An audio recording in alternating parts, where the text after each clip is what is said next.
Bismillahirrahmanirrahim. Alhamdulillah alamin. Sallallahu ala sayyidina Muhammadin wa ala alihi wa sahbihi wa barik wa sallim ajma'in. Bismillahirrahmanirrahim. Qala al-muallif Al-Habib Ali Al-Habsyi fil Mawaid Ar-Ramadhaniyah. Habib Ali Habsyi melanjutkan pengajiannya di Al-Mawaid Ar-Ramadhaniyah, nasihat-nasihat beliau. Qala radhiyallahu an, bismillahirrahmanirrahim, ila an qala radhiyallahu anhu,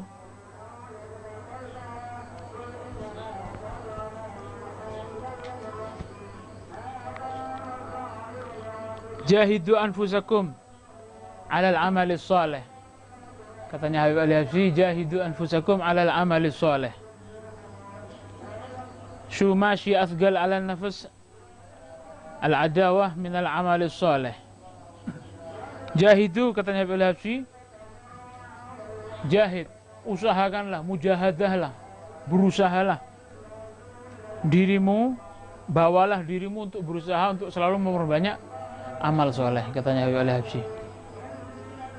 Shu, coba perhatikan, kata Habib Ali Habsyi, masyi athgal ala nafas, tidak ada yang sangat berat bagi nafsu kita, yang paling abot kanggo nafsu kita itu minal amali soleh, yang melebihi amal soleh. Amal soleh ini sangat berat bagi nafsu kita ini untuk dikerjakan. Masya Allah, katanya, yang paling abot kanggo nafsu ini adalah mengerjakan amal yang soleh. Tanya Habib Ali Habsyi, yang paling berat bagi nafsu kita itu, yang paling berat bagi nafsu kita adalah mengerjakan amal soleh. Khususan ya ikhwani, khususan, katanya Habib Ali Habsyi, ya ikhwani, as-sadaqah fi syahr Ramadan.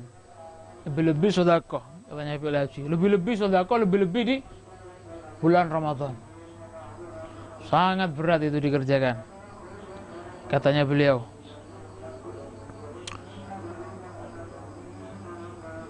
Syahrun azim, bulan Ramadan, bulan yang sangat mulia, bulan yang sangat agung, jalil, bulan yang sangat agung, sangat besar di sisi Allah Subhanahu wa taala. Ya'tiqullah fi kulli lailah minhu 600,000 atik minan nar. Coba perhatikan, bulan Ramadan ini, katanya Habib Ali Habsyi, dalam satu hadis disebutkan bahwasanya setiap malam Allah itu selama bulan Ramadan ini Allah membebaskan, Allah membebaskan setiap malam dalam bulan-bulan Ramadan ini, Allah membebaskan 600.000 kepala, 600.000 orang dari neraka setiap malam. Kullailah, fi kulli lailah, katanya Habib Ali Habsyi, setiap malam Allah membebaskan dalam bulan Ramadan ini 600.000 orang dari neraka selama bulan Ramadan. Makanya katanya Habib Ali Habsyi, perbanyak amal soleh selama bulan Ramadan ini. Dalam satu hadis juga diterangkan bahwasanya setiap malam Allah itu membebaskan 600.000. Nanti di akhir malam, kapan? Malam 30, Allah akan membebaskan sebanyak hitungan dari awal sampai akhir. Kalau setiap malam Allah itu membebaskan 600.000, nanti di akhir malam itu, malam takbiran yang akan Allah bebaskan itu sebanyak hitungan dari awal sampai akhir. Dan Allah akan menumpangkan ridwanuhul akbar. Pada malam terakhir itu nanti Allah akan menumpangkan keridwannya yang sangat besar. Makanya disebutkan juga dalam salah satu hadis, ada 5 waktu, yang mana dalam 5 waktu ini doa tidak akan ditolak oleh Allah Subhanahu wa taala. Yang pertama apa? Di antaranya malam Id, Lailatul Id, 2 malam Id, yaitu Idul Adha sama Idul Fitri. Itu keistimewaannya Ramadan. Maka dari itu, katanya Habib Ali Habsyi, la tahgiranna minal ma'ruf syai' walau antal akhak biwajhin talik. Mumpung dalam bulan Ramadan ini amal soleh itu sangat besar pahalanya. Amal soleh ini, amal bagus ini pahalanya berlipat ganda. Dan mumpung ini hari-hari mulia, maka jangan diremehkan. Perbuatan baik, perbuatan soleh sekecil apapun jangan diremehkan, katanya Habib Al-Habsyi. Walaupun satu sunnah yang kita kerjakan, yaitu Nabi menyunahkan bahwasanya walau antal ga akhaka biwajhin talik. Walaupun kita tuh ngamalkan satu kesunahan yang berupa, Nabi itu menganjurkan satu kesunahan, setiap kali kita itu ketemu dengan saudara kita sama muslim, kita dianjurkan untuk tersenyum. Walaupun hanya mengerjakan itu, jangan diremehkan. Kalau dalam bulan Ramadan sangat besar. Lebih-lebih perbuatan yang lain. Perbanyak ngaji dan yang lainnya dan semacamnya itu.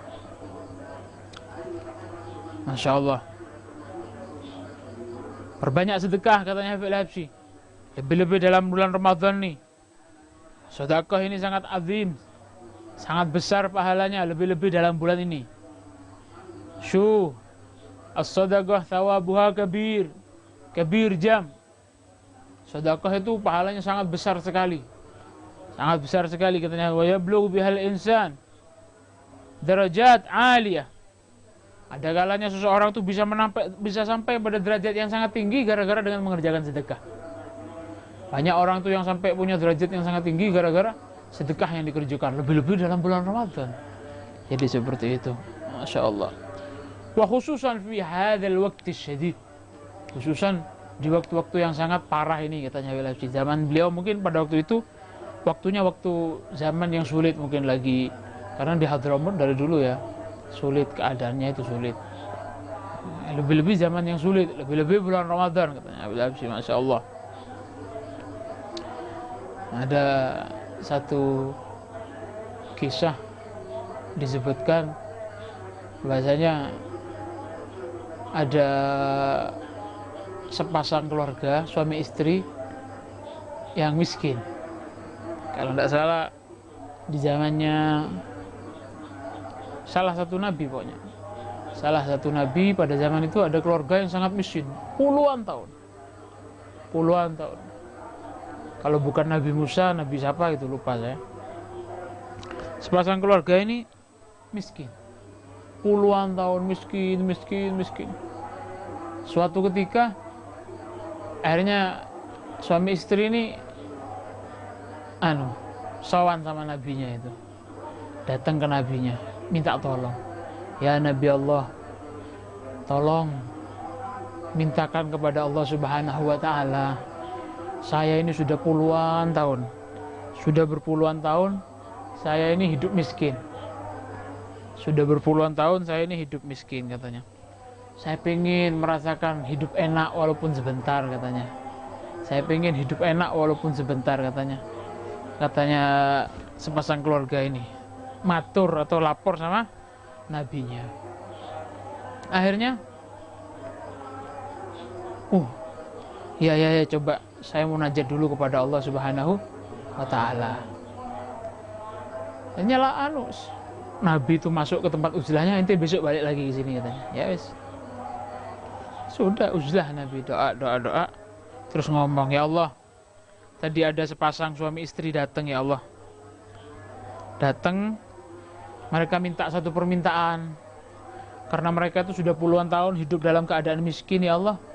Pengen merasakan hidup enak walaupun sebentar, katanya. Akhirnya diilhamkan oleh Allah Subhanahu wa Ta'ala, ya, tapi dengan syarat, katanya. Saya akan jadikan mereka itu kaya, tapi dengan syarat. Saya akan kasih waktu selama 1 tahun saja. 1 tahun saja akan saya kesempatan dia untuk merasakan nikmat kaya, nikmat hidup enak. Setelah itu salah satu dari mereka akan mati, atau setelah itu salah satu dari mereka, pokoknya mereka nanti akan bangkrut. Setelah 1 tahun mereka akan bangkrut dan mereka kehidupannya akan lebih parah dari sebelumnya, katanya. Kalau mau, ya tidak apa-apa. Wes. Akhirnya besoknya datang lagi, sepasang suami istri datang lagi. Datang yang Nabi tadi ya, ditemui sama Nabi ini, dikasih tahu, ya sudah dijawab oleh Allah Subhanahu wa Ta'ala, ya kamu bisa Jadi orang kaya bisa kamu. Tapi bersyarat. Bersyarat apa? Bahasanya kamu bisa jadi orang kaya, tapi sebentar saja katanya. Sebentar saja kamu jadi orang kayanya, sebentar. Cuman 1 tahun. Setelah 1 tahun nanti kamu akan kembali jadi orang yang susah lagi, melarat lagi, repot lagi. Dan kesusahanmu lebih parah dari yang dulu. Yang dulu sudah miskin, sudah sulit, ini lebih parah lagi nanti. Dan kamu dikasih kaya oleh Allah, dikasih nikmat cuma 1 tahun saja. Artinya rundingan sama istrinya, ya apa? Ya apa dik? Ya apa? Mau enggak? Ya mas, enggak apa-apa mas.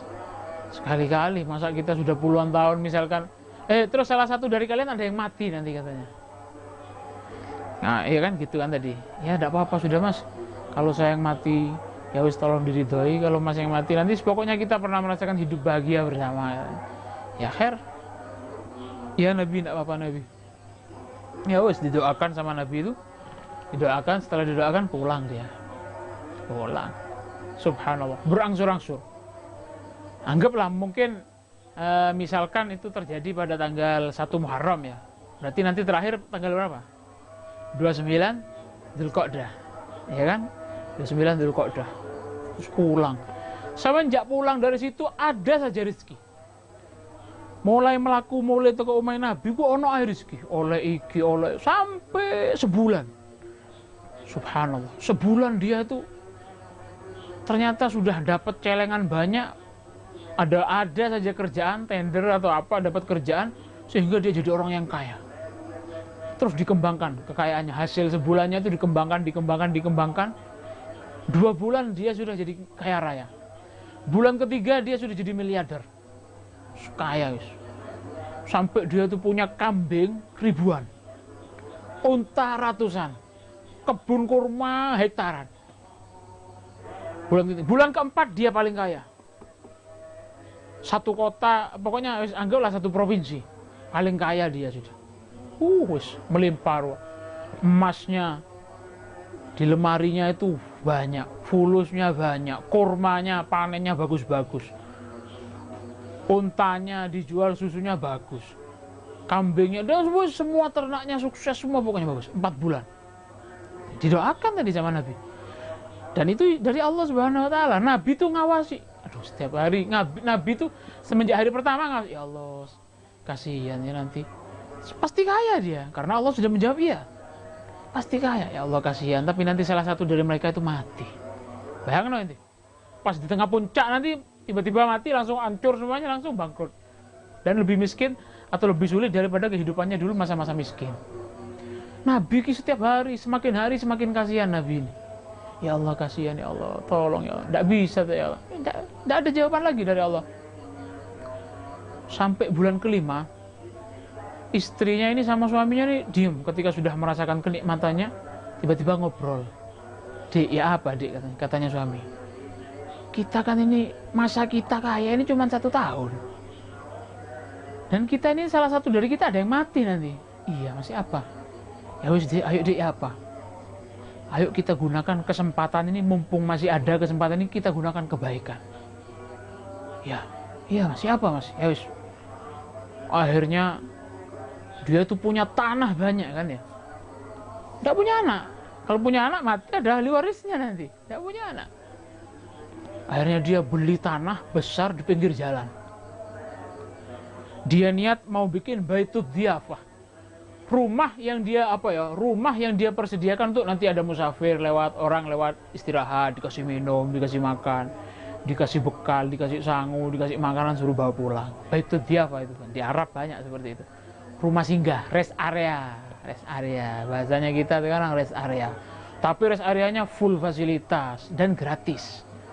AC, makanan 24 jam, pelayannya lengkap sudah, sama tukang pijitnya, tukang sepanya sudah makan. Dan kalau keluar dari situ dikasih bekal, dikasih makanan, dibawain gandum, beras, minyak, tepung, dikasih fulus. Yang nggak punya tunggangan dikasih kuda, dikasih apa. Itu saking kayanya ini sudah. Tidak ada orang kaya kayak gitu sekarang, tidak ada.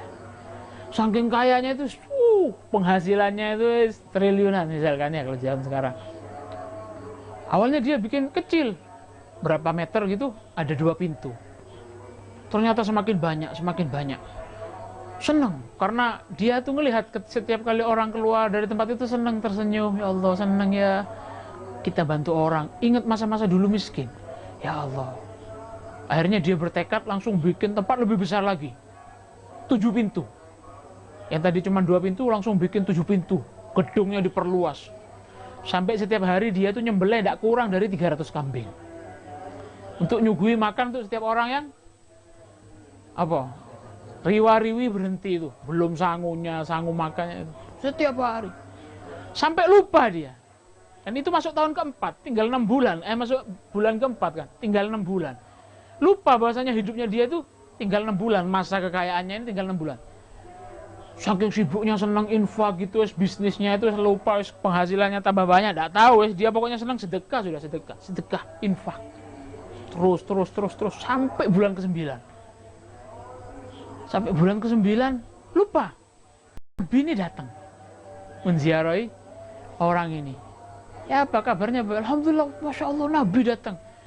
2 orang ini lupa bahasanya dia ini dulu pernah minta sama Nabi, itu lupa. Ini Nabi yang datang dihormati, terus pulang. Tinggal 30 hari kan? Karena bulan ke-11. Bulan 11 tinggal 30 hari. Wes infak. Dailing. Nabi ini nunggu tinggal 7 hari masanya. Seminggu. Munajat, ya Allah, hari ini ayat, ya Allah tolong kasih saya ini tanda-tanda kebesaranmu ya Allah, kasihan ya Allah. Sudah rame sedunia, senegara tahu bahwasanya ini orang paling kaya dan orang paling dermawan. Sampai 3 hari terakhir lupa, masih tidak ingat.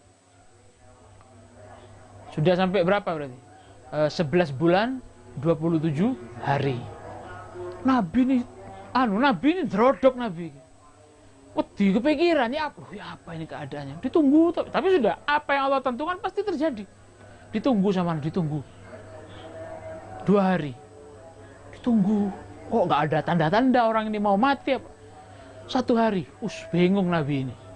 Besok hari terakhir. Mungkin besok selesai, hari berikutnya habis sudah mainnya. Ditunggu.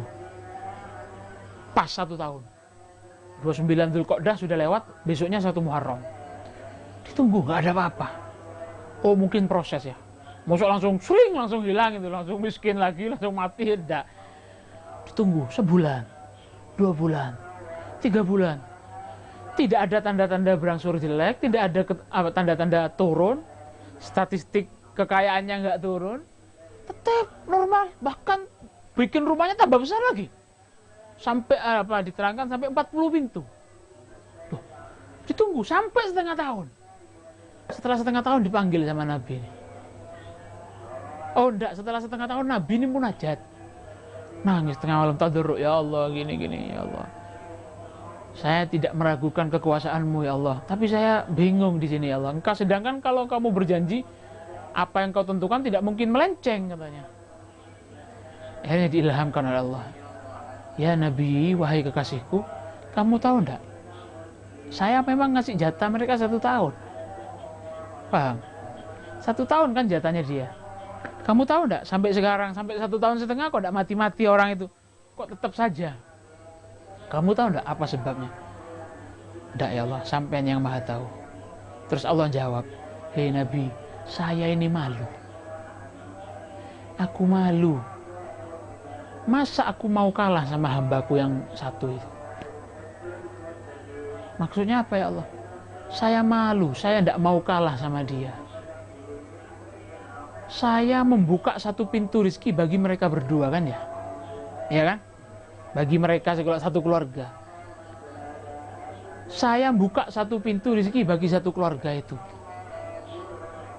Masa saya kalah? Dia loh buka 40 pintu untuk nyuguhi orang. Masa saya mau nutup hanya 1 pintu saja? Kalah nanti saya malu. Paham? Mosok aku ketika tutup siji DE lo buka 40 pintu. Sanggup nyuguhi orang sebanyak itu. Masa saya hanya mencukupi 1 keluarga ini tidak sanggup? Tidak jadi katanya. Akhirnya nggak jadi miskin, nggak jadi mati orang itu. Saya malu kepada hambaku itu. Dia membuka 7 pintu untuk menyuguhi orang. Masa saya mau menutup hanya satu pintu saja, yaitu dia? Masa saya miskinkan? Gara-gara sedekahnya buka 7 pintu itu sama Allah diteruskan akhirnya. Gak jadi mati akhirnya. Itu fadilahnya sedekah. Fadilahnya infak. Akhirnya sama Allah umur. Memang sedekah itu nambah umur, narik rezeki, tambah kaya dan lain semacamnya dan seterusnya. Masya Allah ya. Jadi gitu. Manfaqtum min syai'in fahuwa yukhlifuh. Apa-apa yang kau infakkan itu, min syai'in, yang kamu miliki, fahuwa itu yukhlifu, Allah akan menggantinya. Fahuwa, zat yang maha kuasa ini, yukhlifu, akan diganti oleh Allah subhanahu wa ta'ala. Qala Rasulullah, ma nagaza min malin, ma nagaza malun min sadaqatin, bal yazdad, bal yazdad, bal yazdad. Harta yang kamu sedekahkan itu tidak akan berkurang, bal yazdad, bal yazdad, bal yazdad. Nabi ngomong 3 kali, akan bertambah, terus bertambah, terus bertambah. Gitu. Masya Allah. Lebih-lebih kepada orang yang membutuhkannya, lebih-lebih kepada orang yang membutuhkan. Lugmatun fi batnin ja'i khairun min bina alf jami', katanya. Satu suapan yang kamu kasih kepada orang-orang yang lapar, orang yang butuh, itu pahalanya di sisi Allah lebih bagus dibandingkan kamu membangun 1000 masjid jami', 1000 masjid besar. Satu suapan yang menyebabkan orang itu tertolongkan itu lebih mulia di sisi Allah daripada kamu membangun 1000 masjid jami'. Itu. Masya Allah. Semoga kita dikasih oleh Allah ya kesempatan iso sedekah. Jangan nunggu kaya untuk sedekah itu, jangan nunggu kaya. Nanti kalau saya sudah sukses mau sedekah. Jangan, dengan sedekah itu kamu akan kaya nanti. Dengan sedekah itu kamu akan kaya. Jangan nunggu ikhlas. Mau sedekah itu jangan nunggu ikhlas.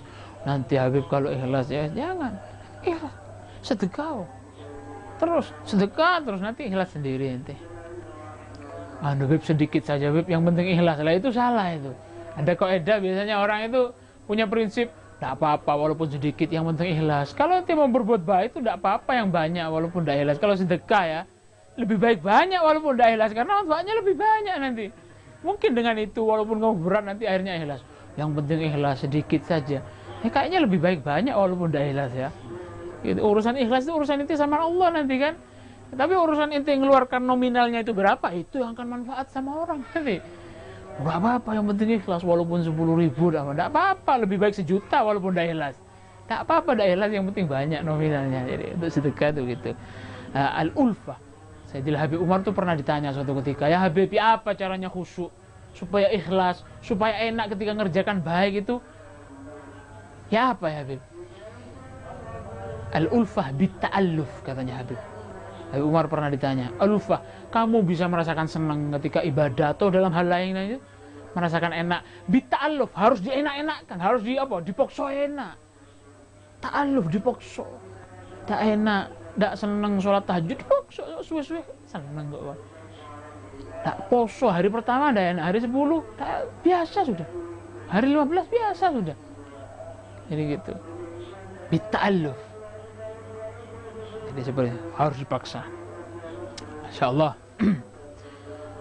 Mungkin katanya Habib Al-Habsyi, dengan kamu bersedekah itu kepada orang-orang yang membutuhkan, mungkin dengan kamu bersedekah itu akhirnya rubbama tasodaf dakwah makbulah min abd mu'min tuballiukum manazil aliyah. Mungkin ketika kamu ngasih ke orang yang butuh, ternyata seorang hamba yang iman kepada Allah, gara-gara kamu sedekah akhirnya didoakan. Mungkin gara-gara doa itu bisa ngangkat inti, akhirnya dapat derajat yang tinggi di sisi Allah Subhanahu wa ta'ala.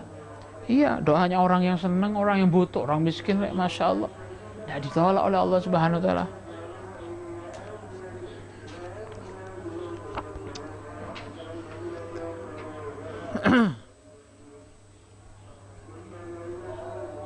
Qala radhiyallahu an, terus katanya Habib Al-Habsyi, wa qala radhiyallahu an, wa qala radhiyallahu an, ma'at tanfa illa da'wa salihah min qalbi mukhlis lillah tusilna ila Allah. Karena yang bermanfaat bagi kita itu nanti adalah doa-doa orang yang hamba-hamba yang ikhlas. Doa dari hati-hati yang ikhlas, itu yang bisa menyampaikan kita nanti diterima di sisi Allah, dekat di sisi Allah, sampai kepada Allah Subhanahu wa ta'ala. Allah itu ngelihat, Allah itu maha tahu ente itu ikhlas, betul-betul minta kepada Allah apa enggak, betul-betul kepingin apa enggak, tahu. Oh ini, oh enggak, belum butuh banget. Oh ini doanya biasa, oh ini butuh orangnya. Dikasih sama Allah Subhanahu wa taala. Diceritakan oleh Imam Bushairi dalam kitabnya Risalatul Bushairiyah, ada salah satu hamba di situ.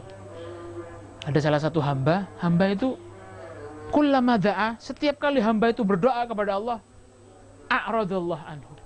Allah berpaling dari dia. Paham? Tidak mau didengarkan. Setiap kali dia tuh berdoa, Allah berpaling sama dia. Setiap kali berdoa, Allah berpaling dari dia. Setiap kali ngadep sama Allah, Allah berpaling dari dia. Tidak mau dengarkan. Misalnya inti ngadep sama anak dari depan, anak noleh. Inti ngadep sini, anak tidak mau ngelihat. Tidak mau. Setiap kali berdoa seperti itu. Terus. Sampai malaikat itu, diceritakan sampai malaikat tuh kasihan. Aduh hamba ini, celaka hamba ini. Jangankan dikabulkan, Allah saja tidak mau mendengarkan doanya. Jangankan dikabulkan. Tapi si hamba ini terus doa. Ya Allah, ya Allah, terus berdoa kepada Allah Subhanahu wa taala. Akhirnya sampai di suatu waktu Allah itu memanggil para malaikat, ya malaikati, wahai para malaikatku, ishadu, tolong saksikan. Ya malaikat itu semuanya dipanggil oleh Allah, suruh menyaksikan sesuatu. Ishadu, ya malaikati, wahai malaikatku, ishadu, saksikanlah. Itu loh ada hambaku. Ada hambaku. Malaikat tahu setiap kali berdoa Allah berpaling dari dia. Aduh, malaikat diam semua karena takut Allah marah. Ya malaikati, aba abdi an yad'u ghairi. Coba itu lihat. Ternyata dia tidak mau berdoa kepada selain aku. Aba, tidak mau dia. Abdi hambaku an yad'u ghairi, untuk berdoa kepada selain aku. Wa huwa ya'rif, dan dia tahu anna laisa lahu rabban ghairi. Dia tahu bahwasanya tidak ada Tuhan selain aku. Buktinya dia masih minta kepada aku, tidak dikabulkan, jaluk terus ngono. Tidak dikabulkan masih minta terus gitu sama Allah Subhanahu wa taala. Ya malaikati, wahai para malaikat itu, ishadu, saksikan, qad istajabtu lahu, sekarang aku kabulkan doanya. Gara-gara dia itu tidak meminta kepada selain aku, dia tidak mau minta kepada selain aku. Gara-gara dia itu tahu bahwasanya tidak ada Tuhan yang bisa mengabulkan permintaannya kecuali aku, sehingga dia gak minta kepada selain aku. Syahadu, saksikan sekarang, qad istajabtu lahu, aku kabulkan doanya. Dan aku ampuni seluruh dosa-dosanya. Subhanallah. Terus doa terus. Idza ta'akhkhara matlabun fala rubbama fi dzalika at-ta'khir kullu matma'i. Katanya Habib Al-Habsyi, jangan ketika ente enggak dikabulkan doanya, jangan ente kira oh berarti enggak dikabul. Enggak, terus doa. Fala rubbama, mungkin ketika tertunda permintaan kita, fi dzalika at-ta'khir kullu matma'i, ternyata di akhir nanti kita pas butuh akhirnya datang. Mungkin gitu. Karena kita enggak tahu. Asa an takrahu syai'an wa yaj'alullah. Ya apa di Al-Qur'an itu? Bukan itu, satu ayat. Asa an takrahu syai'an wa yaj'alullah fihi khairan katsira. Al-ayah wallahu alam, seperti itu. Bisa ada kalanya kita itu benci kepada sesuatu, kok ndak anu. Ternyata di balik itu ternyata Allah sudah menyiapkan khairan katsir, kebaikan yang banyak di balik itu. Asa an takrahu syai'an wa huwa khairun lakum, asa an takrahu syai'an wa huwa an tuhibbu syai'an wa huwa syarrun lakum. Jadi seperti itu. Terus berdoa terus. Seperti kemarin keterangan di mana? Hikam itu. La takun ta'akhur amadil ata' mujiban ya'sik fa huwa qadda minal ijabah. Jadi kan seperti itu. Karena Allah sudah menjamin akan dikabulkan, doa-doamu itu akan dikabulkan. Minta ya, kita terus kepada Allah Subhanahu wa taala. Fa huwa qadda minal ijabah fil waqti alladhi huwa yurid la fil waqti alladhi anta turid. Karena Allah nanti akan mengabulkan kepadamu sesuai waktu yang Dia kehendaki. Bukan waktu kita, bukan sesuai kehendak kita. Jadi seperti itu. Kalau ente mau nuruti kehendakmu sendiri, enggak usah minta, ente kerjakan sendiri, paham? Ente minta itu apa kata yang ngasih, paham? Minta terus kepada Allah Subhanahu wa taala. Terus katanya Habib Al-Habsyi, mungkin dengan doa itu, doa yang soleh dari orang-orang itu, kita akhirnya disampaikan nanti oleh Allah kepada magom yang sangat tinggi, katanya. Al-ajr yaga ala qadri ta'ab, karena pahala itu akan dihasilkan oleh seorang tergantung kadar usahanya. Capeknya seperti apa, itu doa ya Allah langsung datang, ya ada. Usahamu dulu mana? Doa terus, nangis terus, nanti dikabulkan oleh Allah Subhanahu wa taala. In baghaitil ajra ujrah katanya. Az-zinah. Zinah. Insah fi khidmatillah. Katanya Habib Ali Habsyi, kalau kamu ingin dapat balasan yang enak dari Allah Subhanahu wa taala, korbankanlah, perjuangkanlah, dermakanlah apa yang kamu punya, apapun dirimu ini, dirimu, usahamu, apa yang kamu punya, dalam fi khidmatillah, untuk khidmah kepada Allah Subhanahu wa taala. Ini katanya Habib Ali Habsyi, kunci kalau kamu itu ingin dapat balasan yang enak dari Allah Subhanahu wa taala, khidmah kepada Allah. Khidmah dengan apa? Dengan ibadah, dengan sedekah, ngikuti Nabi, wasiatnya orang-orang soleh. Karena seluruh wasiatnya orang soleh itu larinya kepada Allah Subhanahu wa ta'ala. Gak ada yang larinya untuk dirinya sendiri. Jadi seperti itu. Itu kunci ini. Perhatikan kunci. Dengan sholat, ngaji, nyebarkan ilmu, atau pokoknya amal soleh yang itu dapat menurunkan ridhonya Allah, itu khidmah kepada Allah. Dengan itu nanti kamu akan dapat balasan yang enak dari Allah Subhanahu wa ta'ala. Ibadun kiramun atharullah rabbahum. Itu para aulia itu kenapa kok mulia di sisi Allah? Contohnya orang-orang soleh, katanya Habib Abdul Haddad, ibadun kiram atharullah rabbahum, seperti yang diterangkan kemarin ya. Karena mereka itu apa? Karena atharullah rabbahum. Karena yang mereka kedepankan itu ithar, yang mereka dahulukan itu apa? Seluruh pekerjaannya untuk Allah Subhanahu wa taala. Orang-orang soleh itu. Fa'atharhum, akhirnya dipilih sama Allah. Wahtassahum bil wilayati. Didisikno akhirnya oleh Allah, gara-gara yang mereka dahulukan untuk urusannya Allah, nanti urusannya mereka selalu dikedepankan oleh Allah. Para aulia diam-diam enak urusannya. Dakwahnya enak, rezekinya ada, barokah, anak-anaknya soleh semua, anak-anaknya dijaga semua. Atharullah rabbahum, gara-garanya, katanya Habib Abdul Haddad, gara-gara yang mereka kedepankan adalah urusannya Allah Subhanahu wa taala. Fa'atharahum, akhirnya dipilih, didahulukan urusannya mereka oleh Allah, diithar oleh Allah. Wahtassahum bil wilayati, Allah khususkan mereka itu dapat kewalian, dicintai. Wali itu artinya kekasih. Akhtassahum, Allah khususkan mereka, dipilih oleh Allah bil wilayati, dengan dijadikan orang yang dikasihi. Kalau sudah dikasihi oleh Allah, hajatnya dikabulkan, kesulitan dijauhkan, mara bahaya dijauhkan, yang lain bingung dia tenang. Walaupun hartanya tidak banyak, kekayaannya tidak banyak, yang lain bingung dia tetap, karena hatinya sudah dipegang oleh Allah Subhanahu wa taala. Wa anasahum bil gurbi minhu wa dzirridha. Gak hanya dipilih oleh Allah, diinas oleh Allah, disenang-senangi. Dikasih apa? Dikasih kesenangan dia dengan apa? Dengan rasa kedekatan kepada Allah. Wa birridha, dikasih rasa keridhaan oleh Allah. Ridho terhadap ketentuannya Allah, dan Allah ridho kepada dia. Habahum wa asgahum bika'sil mawaddati, katanya Habib Abdul Haddad. Habahum, dicintai oleh Allah. Wa asgahum, disuguhi oleh Allah, hatinya, rohnya disuguhi. Kalau roh ini kenyang, tidak bingung ngurus dunia, rek.